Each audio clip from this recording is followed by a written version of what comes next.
Jean-Jacques Rousseau. En méditant sur les dispositions de mon âme. Troisième promenade. Je deviens vieux en apprenant toujours. Solon répétait souvent ce vers dans sa vieillesse. Il y a un sens dans lequel je pourrais dire aussi dans la mienne. Mais c'est une bien triste science que celle que depuis 20 ans l'expérience m'a fait acquérir. L'ignorance est encore préférable. L'adversité sans doute est un grand maître, mais il fait payer cher ses leçons et souvent le profit qu'on en tire ne vaut pas le prix qu'elles ont coûté. D'ailleurs, avant qu'on ait obtenu tout cet acquis par des leçons si tardives, l'à propos d'en user se passe. La jeunesse est le temps d'étudier la sagesse, la vieillesse est le temps de la pratiquer. L'expérience instruit toujours, je l'avoue, mais elle ne profite que pour l'espace qu'on a devant soi. Est-il temps, au moment qu'il faut mourir, d'apprendre comment on aurait dû vivre? Et que me servent les lumières si tard et si douloureusement acquises sur ma destinée et sur les passions d'autrui dont elles sont l'œuvre? Je n'ai appris à mieux connaître les hommes que pour mieux sentir la misère où ils m'ont plongé, sans que cette connaissance, en me découvrant tous leurs pièges, m'en ait pu faire éviter aucun. Que ne suis-je resté toujours dans cet imbécile? Mes douces confiances, qui me rendit durant tant d'années la proie et le jouet de mes bruyants amis, sans qu'envelopper dans toute leur trame, j'eusse même le moindre soupçon. J'étais leur dupe et leur victime, il est vrai, mais je me croyais aimé d'eux. Et mon cœur jouissait de l'amitié qu'ils m'avaient inspirée en leur attribuant autant pour moi. Ces douces illusions sont détruites. La triste vérité que le temps et la raison m'ont dévoilée, en me faisant sentir mon malheur, m'a fait voir qu'ils étaient sans remède et qu'il ne me restait qu'à m'y résigner. Ainsi, toutes les expériences de mon âge sont pour moi dans mon état sans utilité, présentes et sans profit pour l'avenir. Nous osons en lice à notre naissance, nous en sortons à la mort. Que sert d'apprendre à mieux conduire son char quand on est au bout de la carrière? Il ne reste plus à penser, alors que comment on en sortira? L'étude d'un vieillard, s'il lui reste encore à faire, est uniquement d'apprendre à mourir. Et c'est précisément celle qu'on fait le moins avec à mon âge. On y pense à tout hormis cela. Tous les vieillards tiennent plus à la vie que les enfants et en sortent de plus mauvaises grâces que les jeunes gens. C'est que, tous leurs travaux ayant été pour cette même vie, ils voient à sa fin qu'ils ont perdu leur peine, tous leurs soins, tous leurs biens, tous les fruits de leur laborieuse veille. Ils quittent tout quand ils s'en vont. Ils n'ont songé à rien acquérir durant leur vie qu'ils puissent emporter à leur mort. Je me dis tout cela quand il était temps de me le dire, et si je n'ai pas mieux su tirer parti de mes réflexions. Ce n'est pas faute de les avoir faites à temps, de les avoir bien digérées, jetées dès mon enfance dans le tourbillon du monde. J'appris de bonne heure par l'expérience que je n'étais point fait pour y vivre, et que je ne parviendrai jamais à l'état dont mon cœur sentait le besoin. Cessant donc de chercher parmi les hommes le bonheur que je sentais n'y pouvoir trouver, mon ardente imagination sautait déjà par-dessus l'espace de ma vie, à peine commencée, comme sur un terrain qui m'était étranger, pour me reposer sur une assiette tranquille où je pusse me fixer. Ce sentiment, nourri par l'éducation dès mon enfance, et renforcé durant toute ma vie par ce long tissu de misère et d'infortune qui l'a rempli, m'a fait chercher, dans tous les temps, à connaître la nature et la destination de mon être, avec plus d'intérêt et de soin que je n'ai trouvé dans aucun homme. J'en ai beaucoup vu qui philosophaient bien plus doctement que moi, mais leur philosophie leur était pour ainsi dire étrangère. Voulant être plus savants que d'autres, Ils étudiaient l'univers pour savoir comment ils étaient arrangés. Comment ils auraient étudié quelques machines qu'ils auraient aperçues par leur pure curiosité. Ils étudiaient la nature humaine pour en savoir parler savamment, mais non pas pour se connaître. Ils travaillaient pour instruire les autres, mais non pas pour s'éclairer en dedans. Plusieurs d'entre eux ne voulaient que faire un livre, n'importe lequel, pourvu qu'il fût accueilli. Quand le leur était fait et publié, son contenu ne les intéressait plus en aucune sorte, si ce n'est pour le faire adopter aux autres et pour le défendre au cas qu'il fût attaqué. Mais du reste, sans rien tirer pour leur propre usage, sans s'embrasser même, que ce contenu fût faux ou vrai, pourvu qu'il ne fût pas réfuté. Pour moi, quand j'ai désiré d'apprendre, c'était pour savoir moi-même et non pas pour enseigner. J'ai toujours cru qu'avant d'instruire les autres, il fallait commencer par savoir assez pour soi, et de toutes les études que j'ai tâché de faire en ma vie, au milieu des hommes, il n'y en a guère que je n'eusse fait également seul dans une île déserte, où j'aurais été confiné pour le reste de mes jours. Ce qu'on doit faire dépend beaucoup de ce qu'on doit croire, et dans tout ce qui ne tient pas aux premiers besoins de la nature, nos opinions sont la règle de nos actions. Dans ce principe, qui fut toujours le mien, j'ai cherché souvent et longtemps pour diriger l'emploi de ma vie à connaître sa véritable fin, et je me suis bientôt consolé de mon peu d'aptitude à me conduire habilement dans ce monde, en sentant qu'il n'y fallait pas chercher cette fin. Né dans une famille où régnaient les mœurs de la piété, élevé ensuite avec douceur chez un ministre plein de sagesse et de religion, j'avais reçu dès ma plus tendre enfance des principes, des maximes, d'autres diraient des préjugés, qui ne m'ont jamais tout à fait abandonné. Enfant encore et livrés à moi-même, alléchés par des caresses, séduits par la vanité et leurrés par l'expérience, forcés par la nécessité, je me fis catholique. Mais je demeurai toujours chrétien. Et bientôt, gagné par l'habitude, mon cœur s'attacha sincèrement à ma nouvelle religion. Les instructions, les exemples de Madame de Warren m'affermirent dans cet attachement. La solitude champêtre où j'ai passé la fleur de ma jeunesse, l'étude des bons livres à laquelle je me livrais tout entier, renforcèrent auprès d'elle mes dispositions naturelles aux sentiments affectueux et me rendirent à la manière de Fénélon. Ma méditation dans la retraite, l'étude de la nature, la contemplation de l'univers, force un solitaire à s'élancer incessamment vers l'auteur des choses et à chercher avec une douce inquiétude la fin de tout ce qu'il y voit et la cause de tout ce qu'il sent. Lorsque ma destinée me rejeta dans le torrent du monde, je n'y trouvai plus rien qui pût flatter un moment mon cœur. Le regret de mes doux loisirs me suivit partout, et jeta l'indifférence et le dégoût sur tout ce qui pouvait se trouver à ma portée, propre à mener à la fortune et aux honneurs.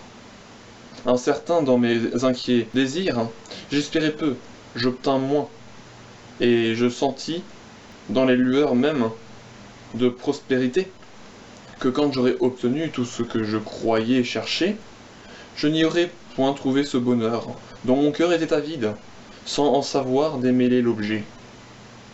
Ainsi, tout contribuait à détacher mes affections de ce monde, même avec les malheurs qui devaient m'y rendre tout à fait étranger. Je parvins jusqu'à l'âge de 40 ans, flottant entre l'indigence et la fortune, entre la sagesse et l'égarement, plein de vices, d'habitudes, sans aucun mauvais penchant, dans le cœur vivant au hasard, sans principe, bien décidé par ma raison, et distrait par mes devoirs, sans les mépriser, mais souvent sans les bien connaître. Dès ma jeunesse, j'avais fixé cette époque de 40 ans comme le terme de mes efforts pour parvenir à celui de mes prétentions en tout genre. Bien résolu dès cet âge atteint, et dans quelque situation que je fusse, de ne plus me débattre pour en sortir et de passer le reste de mes jours à vivre au jour la journée sans plus m'occuper de l'avenir.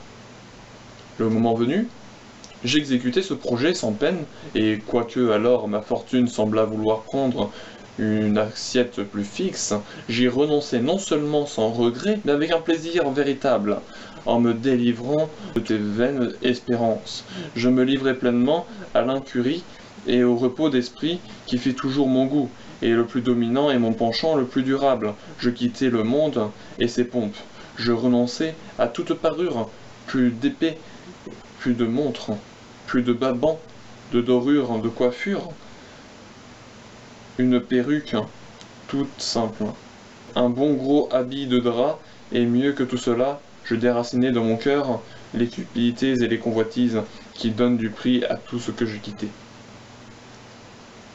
Je renonçais à la place que j'occupais alors, pour laquelle je n'étais nullement propre, et je me mis à copier de la musique, à temps la page, occupation pour laquelle j'avais eu toujours un goût décidé. Je ne bornais pas ma réforme aux choses extérieures. Je sentis que celle-là même en exigeait une autre, plus pénible sans doute, mais plus nécessaire dans les opinions, et résolu de n'en pas faire à deux fois. J'entrepris de soumettre mon intérieur à un examen sévère, qui le régla pour le reste de ma vie, tel que je voulais le trouver à ma mort.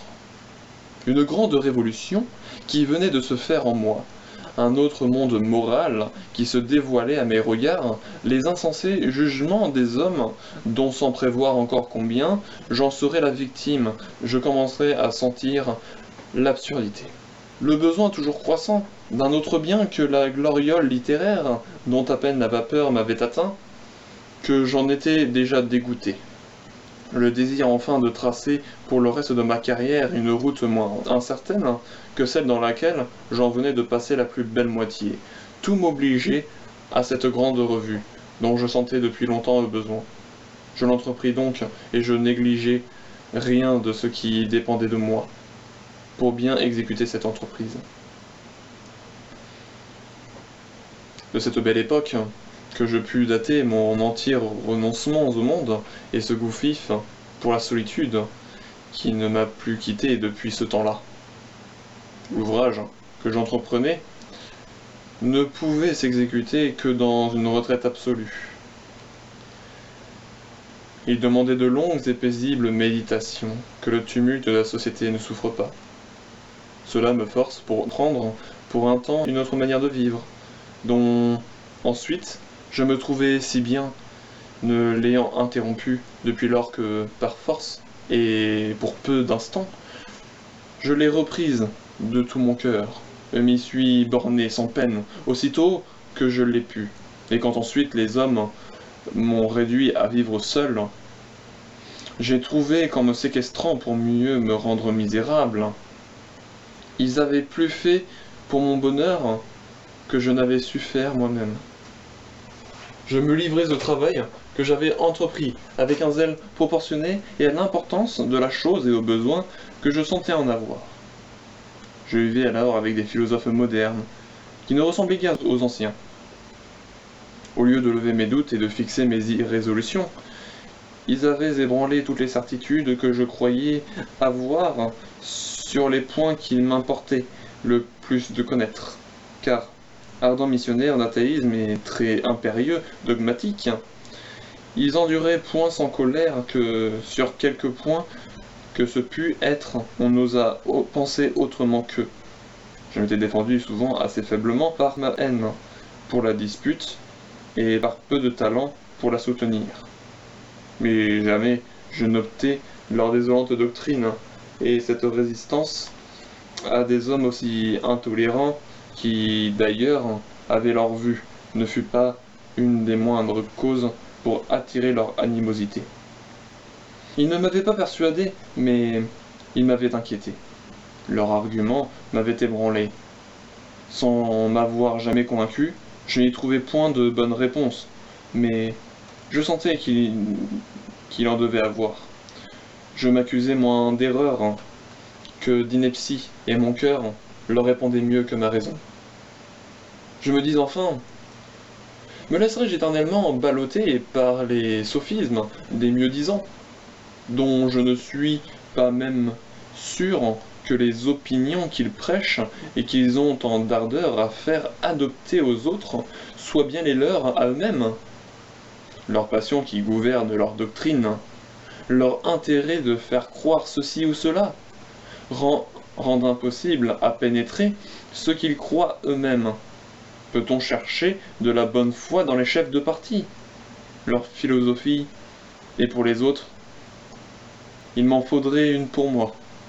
Cherchons-la de toutes mes forces, tandis qu'il est temps encore afin d'avoir une règle fixe de conduite pour le reste de mes jours. Me voilà dans la maturité de l'âge, dans toute la force de l'entendement. Déjà je touche au déclin. Si j'attends encore, je n'aurai plus dans ma délibération tardive l'usage de toutes mes forces. Mes facultés intellectuelles auront déjà perdu leur activité. Je ferai moins bien ce que je puis faire aujourd'hui de mon mieux possible. Saisissons ce moment favorable. Il est l'époque de ma réflexion externe et matérielle, qui soit aussi celle de ma réforme intellectuelle et morale. Fixons une bonne fois mes opinions, mes principes, et soyons pour le reste de ma vie ce que j'aurais trouvé devoir être après y avoir bien pensé.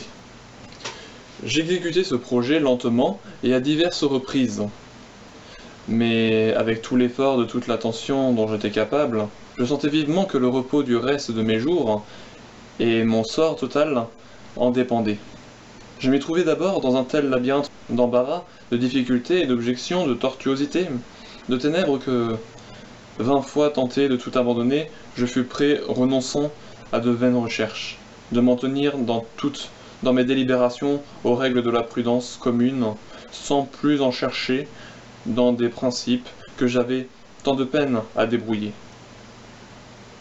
Mais cette prudence même m'était tellement étrangère, je me sentais si peu propre à l'acquérir, que la prendre pour mon guide n'était autre chose que vouloir à travers les mers, les orages, chercher sans gouvernail, sans boussole, un fanal presque inaccessible et qui ne m'indiquait aucun port. Je persistai. Pour la première fois de ma vie, j'eus du courage, et je dois à son succès d'avoir pu soutenir l'horrible destinée qui dès lors commençait à m'envelopper sans que j'en eusse le moindre soupçon. Après les recherches les plus ardentes et les plus sincères que jamais peut-être aient été faites par aucun mortel, je me décidai pour toute ma vie sur tous les sentiments qu'il m'importait d'avoir. Et si j'ai pu me tromper dans mes résultats, je suis sûr au moins que mon erreur ne peut m'être imputée à crime. Car j'ai fait tous ces efforts pour m'en garantir. Je ne doute point, il est vrai, que les préjugés de l'enfance et les vœux secrets de mon cœur n'aient fait pencher la balance du côté le plus consolant pour moi. On se défend difficilement de croire ce qu'on désire avec tant d'ardeur, et qui peut douter de l'intérêt d'admettre ou rejeter les jugements de l'autre vie, qui ne déterminent la foi de la plupart des hommes sur leur espérance ou leur crainte. Tout cela pouvait fasciner mon jugement, j'en conviens, mais non pas altérer ma foi, car je craignais de me tromper sur toute chose. Si tout constituait dans l'usage de cette vie, il m'importait de le savoir, pour en tirer du moins le meilleur parti qu'il dépendrait de moi, tandis qu'il m'était encore temps, et n'être pas tout à fait dupe. Mais ce que j'avais le plus à redouter au monde, dans les dispositions où je me sentais, était d'exposer le sort éternel de mon âme pour la jouissance des biens de ce monde, qui ne m'ont jamais paru d'un grand prix. J'avoue encore que je ne levais pas toujours à ma satisfaction toutes ces difficultés qui m'avaient embarrassé. et dont nos philosophes avaient si souvent rebattu mes oreilles, mais résolu de me décider enfin sur des matières où l'intelligence humaine a si peu de prise, et trouvant de toutes parts des mystères impénétrables et des objections insolubles. J'adoptai, dans chaque question, le sentiment qui me parut le mieux établi directement, le plus croyable en lui-même, sans m'arrêter aux objections que je ne pouvais résoudre, mais qui se rétorquaient par d'autres objections non moins fortes dans le système opposé. Le ton dogmatique sur ces matières ne convient qu'à des charlatans, mais il importe d'avoir un sentiment pour soi et de le choisir avec toute la maturité de jugement qu'on y peut mettre. Si malgré cela nous tombons dans l'erreur, nous n'en saurions porter la peine en bonne justice, puisque nous n'en aurions point la culpe. Voilà le principe inébranlable qui sert de base à ma sécurité. Le résultat de mes pénibles recherches fut tel à peu près que je l'ai consigné depuis dans la profession de foi du vicaire savoyard, ouvrage indignement prostitué et profané dans la génération présente, mais qui peut faire un jour révolution parmi les hommes, si jamais il y renaît du bon sens et de la bonne foi. Depuis lors, resté tranquille dans les principes que j'avais adoptés, après une méditation si longue et si réfléchie, j'en ai fait la règle immuable de ma conduite et de ma foi, sans plus m'inquiéter ni des objections que je n'avais pu résoudre, ni de celles que je n'avais pu prévoir, et qui se présentaient nouvellement de temps à autre à mon esprit. Elles m'ont inquiété quelquefois, mais elles ne m'ont jamais ébranlé. Je me suis toujours dit, tout cela ne sont que des agoutis et des subtilités métaphysiques qui ne sont d'aucun poids auprès des principes fondamentaux adoptés par ma raison, confirmés par mon cœur, et qui tout portent le sceau de l'assentiment intérieur dans le silence des passions, dans des matières si supérieures à l'entendement humain, une objection que je ne puis résoudre, tout un corps de doctrine si solide, si bien lié et formé avec tant de méditation et de soin, et si bien approprié à ma raison, à mon cœur, à tout mon être, et renforcé de l'assentiment intérieur que je sens manquer à tous les autres. Non, de vaines argumentations ne détruiront jamais la convenance que j'aperçois en ma nature immortelle, et la constitution de ce monde, et l'ordre physique que j'y vois régner. J'y trouve, dans l'ordre moral, correspondant dont le système est le résultat de mes recherches, les appuis dont j'ai besoin pour supporter les misères de ma vie. Dans tout autre système, je vivrai sans ressources, et je mourrai sans espoir. Je serai la plus malheureuse des créatures. Tenons-nous en donc à celui qui seul suffit pour me rendre heureux en dépit de la fortune et des hommes. Cette délibération et la conclusion que j'en tirerai ne semble-t-elle pas avoir été dictée par le ciel même pour me préparer à la destinée qui m'attendait et me mettre en état de la soutenir? Que serais-je devenu? Que deviendrais-je encore dans les angoisses affreuses qui m'attendaient et dans l'incroyable situation où je suis réduit pour le reste de ma vie? Si, resté sans asile, où je pusse échapper à mes implacables persécuteurs, sans dédommagement des opprobres qui m'en font essuyer en ce monde, et sans espoir d'obtenir jamais la justice qu'il m'était due. Je m'étais vu livré tout entier au plus horrible sort qui ait éprouvé sur la terre aucun mortel. Tandis que, tranquille dans mon ignorance, je n'imaginais qu'estime et bienveillance pour moi parmi les hommes, tandis que mon corps ouvert et confiant s'épanchait avec des amis et des frères, les traîtres m'enlaçaient en silence de raies forgées au fond des enfers. Surpris par les plus imprévus de tous les malheurs et les plus terribles pour une âme fière, traînée dans la fange sans jamais savoir par qui ni pourquoi plonger dans un abîme d'ignominie, enveloppé d'horribles ténèbres, à travers lesquelles je n'apercevais que de sinistres objets. À la première surprise, je fus terrassé, et jamais je ne serais revenu de l'abattement où me jeta ce genre d'imprévu de malheur, si je ne m'étais ménagé d'avance des forces pour me relever dans mes chutes. Ce ne fut qu'après des années d'imagination que, reprenant enfin mes esprits et commençant de rentrer en moi-même, je sentis le prix des ressources que je m'étais ménagées pour l'adversité, décider sur toutes les choses dont il m'importait de juger. Je vis, en comparant mes maximes à ma situation, que je donnais aux insensés jugements des hommes et aux petits événements de cette courte vie beaucoup plus d'importance qu'ils n'en avaient.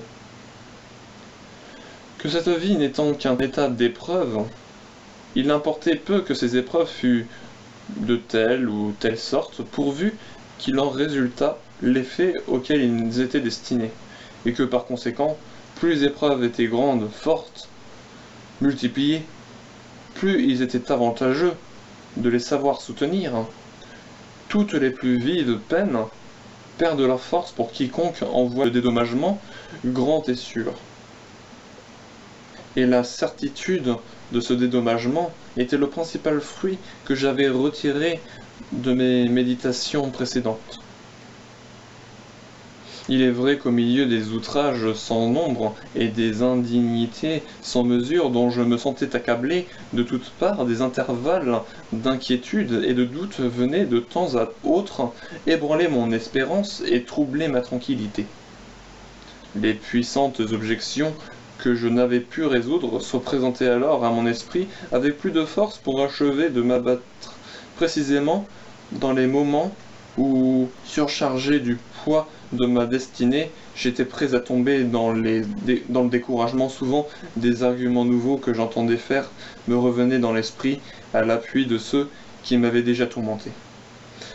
Ah, me disais-je, alors, dans des serrements de cœur prêts à m'étouffer, qui me garantira du désespoir si dans l'horreur de mon sort, je ne vois plus que des chimères dans les consolations que me fournissait ma raison, si, détruisant ainsi mon propre ouvrage, elle renverse tout appui d'espérance et de confiance qu'elle m'était ménagé dans l'adversité, quel appui que des illusions qui ne bercent que moi seul au monde, dont toute la génération précédente ne voit qu'erreur et préjugés dans les sentiments dont je me nourris seul. Elle trouve la vérité, l'évidence, dans le système contraire au mien. Elle semble même ne pouvoir croire que je l'adopte de bonne foi, et même en m'y livrant de toute ma volonté, j'y trouve des difficultés insurmontables qu'il m'est impossible de résoudre et qui ne m'empêchent pas d'y persister. Suis-je donc seul sage, seul éclairé parmi les mortels, pour croire que les choses sont ainsi suffit-il, qu'elles me conviennent? Puis-je reprendre une confiance éclairée en des apparences qui n'ont rien de solide aux yeux du reste des hommes et qui me sembleraient même illusoires à moi-même, si mon cœur ne soutenait pas ma raison? N'eût-il pas mieux valu combattre mes persécuteurs à armes égales, en adoptant leurs maximes, et de rester sur des chimères, des miennes en proie à leurs atteintes sans agir pour les repousser? Je me crois sage, et je ne suis que dupe, martyr, victime d'une vaine erreur. Combien de fois dans ces moments de doute et d'incertitude je fus à m'abandonner au désespoir? Si jamais j'avais passé dans cet état un mois entier, c'était fait de ma vie et de moi.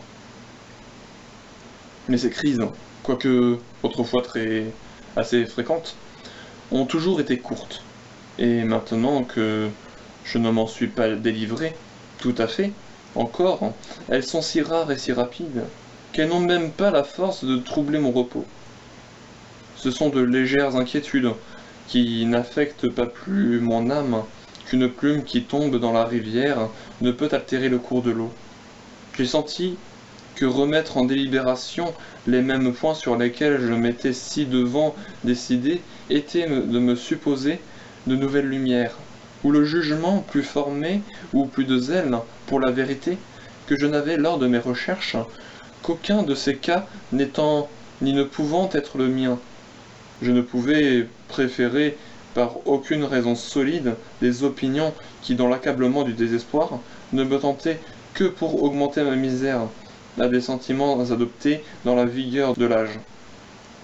Dans toute la maturité de l'esprit, après l'examen le plus réfléchi, et dans des temps où le calme de ma vie ne me laissait d'autre intérêt dominant que celui de connaître la vérité, aujourd'hui que mon cœur serré de détresse, mon âme affaissée par les ennuis, mon imagination effarouchée, ma tête troublée par tant d'affreux mystères dont je suis environné, aujourd'hui, que toutes mes facultés affaiblies par la vieillesse et les angoisses ont perdu tout leur ressort. Irais-je m'ôter à plaisir toutes les ressources que je m'étais ménagées, et donner plus de confiance à ma raison déclinante pour me rendre injustement malheureux, qu'à ma raison pleine et vigoureuse pour me dédommager des maux que je souffre sans les avoir mérités? Non.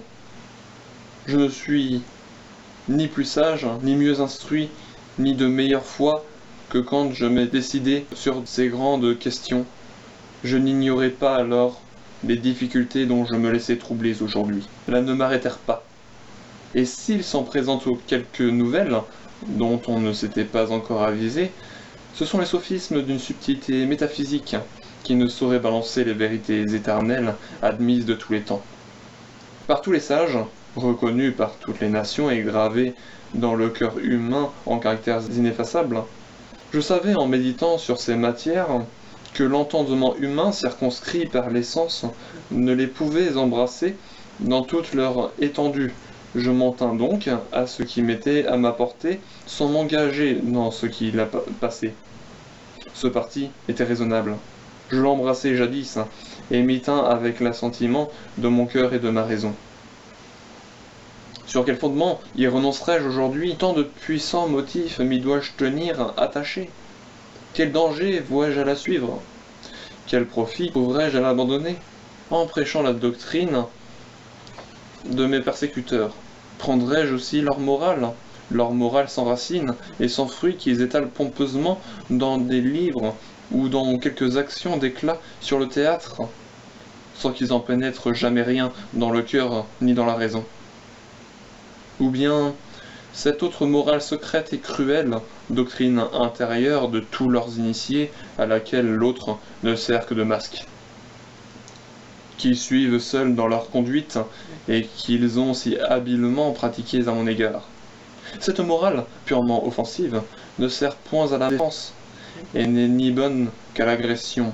De quoi me servirais-je dans l'état où ils m'ont réduit? Ma seule innocence me soutint dans les malheurs, et combien me rendrais-je plus malheureux encore si m'ôtant cette unique mais puissante ressource m'y substituait la méchanceté? Les attendrais-je dans l'art de nuire, et quand j'y réussirais, de quel mal soulagerais celui que je pourrais faire? Je perdrais ma propre estime, et je ne gagnerais rien à la place.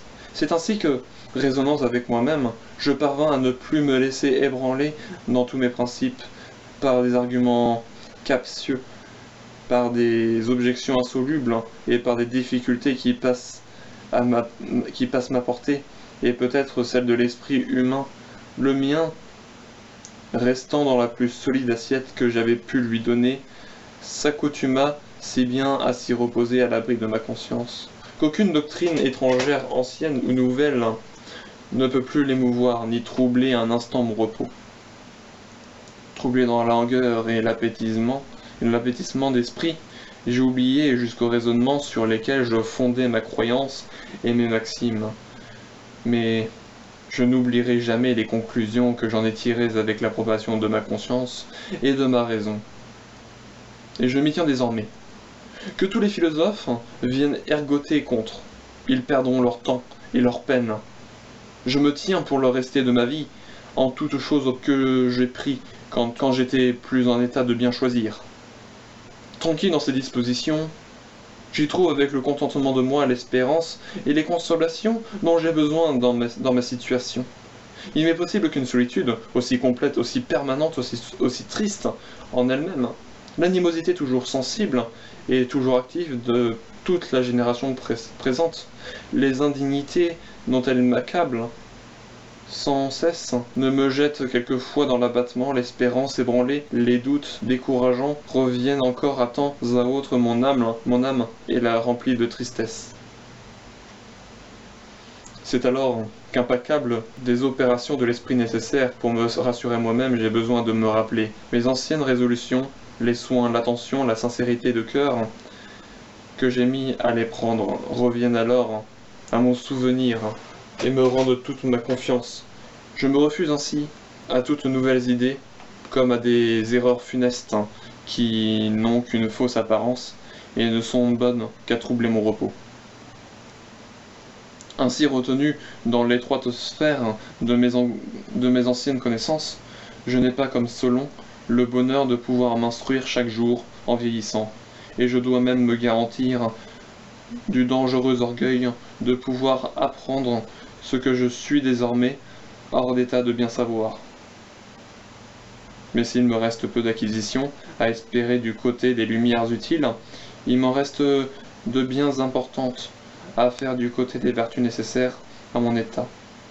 C'est là qu'il serait temps d'enrichir et d'orner mon âme d'un acquis qu'elle put emporter avec elle. Lorsque, délivrée de ce corps, qui l'offusque et l'aveugle, en voyant la vérité sans voile, elle aperçut la misère de toutes ses connaissances, dont nos faux savants sont si vains. Elle gémira des moments perdus en cette vie à les vouloir acquérir. Mais la patience, la douleur, la douceur, la résignation, l'intégrité, la justice impartiale sont un bien qu'on emporte avec soi, et dont on peut s'enrichir sans cesse, sans craindre que la mort même nous en fasse perdre le prix. C'est à cette unique et utile étude que je consacre le reste de ma vieillesse. Heureux si par mes progrès sur moi-même, j'apprends à sortir de la vie, non meilleur, car cela n'est pas possible, mais plus vertueux que je n'y suis entré. Fin.